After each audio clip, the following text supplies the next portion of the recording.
kasalanan.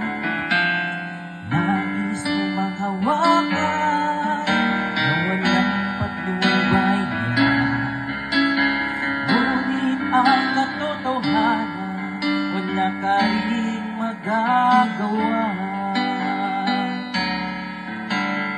Yan ang buhay mo at yan ang buhay ko, buhay na itinagkaloob ng Diyos sa'yo.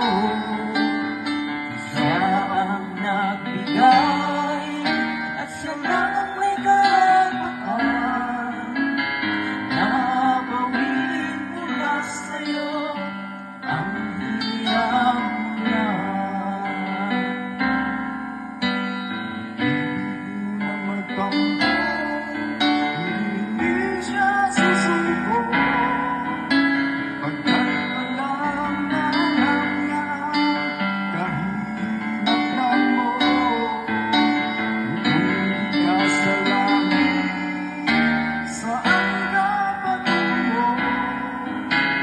Yan